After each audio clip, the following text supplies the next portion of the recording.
and a single Saturday afternoon. The thick fog of despair that had loomed over Old Trafford for months was swept away, replaced by an intoxicating mix of joy and genuine astonishment. Manchester United didn't just beat their local rivals, they dismantled them. A 2-0 victory over Manchester City in Michael Carrick's first game as interim manager has sent a clear message to the rest of the Premier League. The Ruben Amorim era, which lasted 14 months, often felt like a roller coaster of emotions where success was built on grit and ambush tactics. But under Carrick, United looked like a team with a profound sense of purpose and structural identity. The contrast between this performance and the previous regime is stark. While Amorim secured famous wins, such as the 2-1 victory against Liverpool at Anfield, those results often felt like surviving a storm rather than controlling the weather. Saturday's derby, however, was a comprehensive tactical victory. Manchester United were so dominant that the 2-0 scoreline actually flattered the champions. United had 3 goals ruled out for offside, a sign of an aggressive,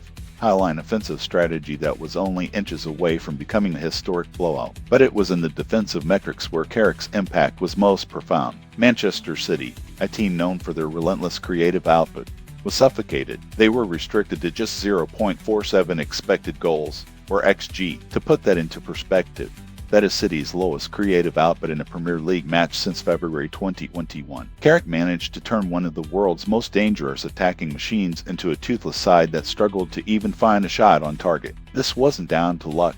It was down to a compact mid-block and a discipline that United fans haven't seen in years. So, what kind of team can Carrick turn Manchester United into? For the first time in a decade, there is a sense that the team isn't just playing for the badge, but playing to a specific, repeatable system. Carrick has prioritized structural integrity over individual magic. By moving away from the chaotic high-pressing system that often left the midfield exposed, he has provided a safety net for the backline. This allows players like Lisandro Martinez and Harry Maguire to focus on positioning rather than constantly chasing shadows in transition. However, despite the perfect debut, the work is far from over. Carrick himself has acknowledged that he still has to sharpen the edge of the squad. The fundamental flaws of the team, such as a lack of clinical finishing and occasional lapses in concentration, are still present beneath the surface. The 3 offside goals show a team that is eager, but still lacks the perfect synchronization required at the elite level. To truly fix United, Carrick must transform this new manager bounce into a permanent culture of excellence. The maestro has laid a foundation that is as solid as any seen since the days of Sir Alex Ferguson. He has successfully weaponized the energy of the Old Trafford crowd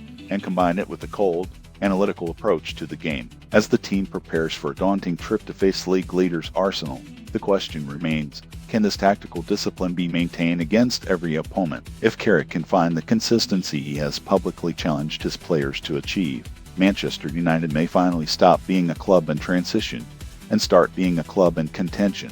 The is gone, the despair is forgotten, and the Carrick era has begun with a masterclass that no one saw coming. What we are seeing is the evolution of a team that no longer relies on luck, but on a blueprint for success.